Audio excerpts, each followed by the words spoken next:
Hey, it's Nancy, and thanks for being here. Always happy to see you, and thank you for subscribing. It helps get this channel out to more people, so thanks a lot. I want to talk about using a pendulum in ancestral work. If you've read my book, Ancestral Tarot, or been at any of my presentations, you know that I use a tarot, I use tarot.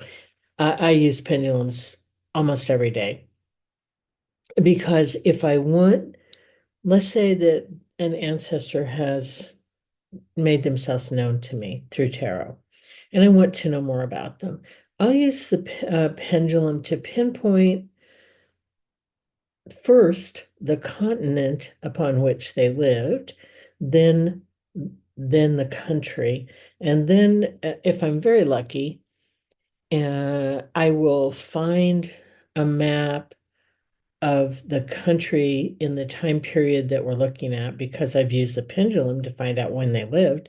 And I'll run the pendulum over a country map until I get a response.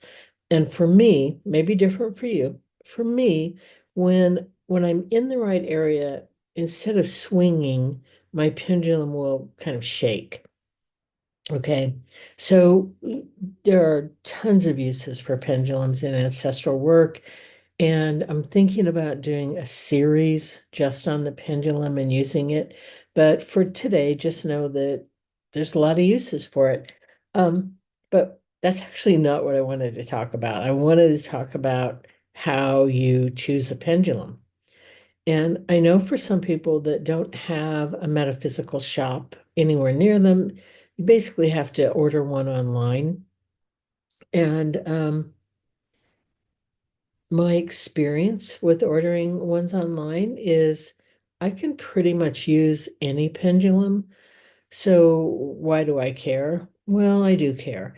And I have a pendulum that I use almost exclusively for ancestral work. That's because I work with it every single day. And that builds a bond energetically between you and the pendulum. And I will say I'm about 85% accurate.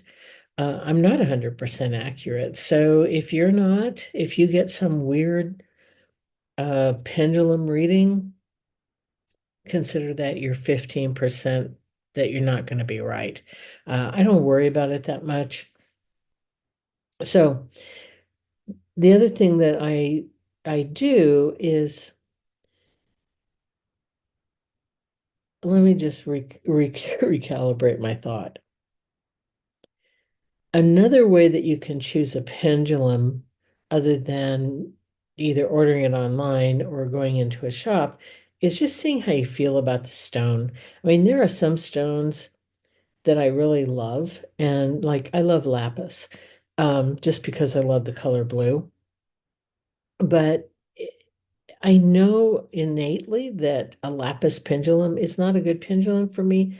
How do I know? Well, I trust my intuition. But now I'm going to get to the part of the story of why I actually made the video.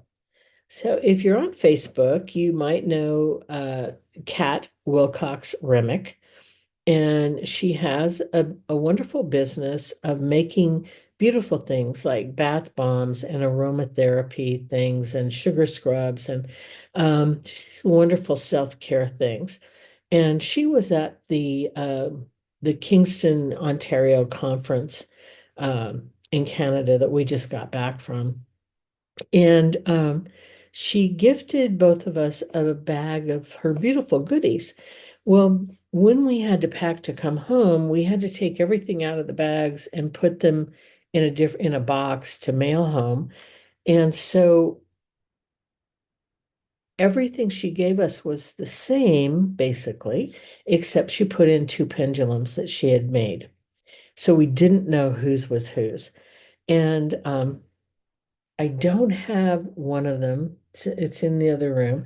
One of them has a beautiful stone at the end of the pendulum, and one of them is this. It's very glass looking with this great charm at the end. Now, I would typically not be drawn to something that looked glass, just because I happen to like stones. So, but I knew this one was mine. Why? When I was a kid, our dining room table, above the dining room table, was actually a glass chandelier. And it had, oh, dozens of glass things that looked like this. They were crystals hanging off the pendulum. And one of my jobs was to take every single one of them off that chandelier and wash them and dry them and put them back up. So I remember them very well. So when I saw this, I knew it was mine because it reminded me of my mom and it reminded me of my childhood. So I picked it up, I asked it, did it want to work with me? And as you can see, it's already saying yes. Its responses to me are extraordinarily big. They're not tiny little movements, they're big movements. So I'm going to start using this pendulum in ancestral work and just see how that goes. I think it's going to be extraordinarily accurate and effective as a tool for me. So thank you, Kat, so much for this. I don't know if you intended me to have this, but I have it now. Um, Pendulums. If you have the opportunity, go into a metaphysical shop and pick them up one by one and see how it feels. Ask it, are you a good pendulum for me? Do you want to work with me? And, I've done this. There's a shop here in town, a beautiful shop with all kinds of crystals. And there was a pendulum, it was so gorgeous. And I picked it up and it would not move. No matter what I asked it, it would not move. So I knew like that's not the pendulum for me.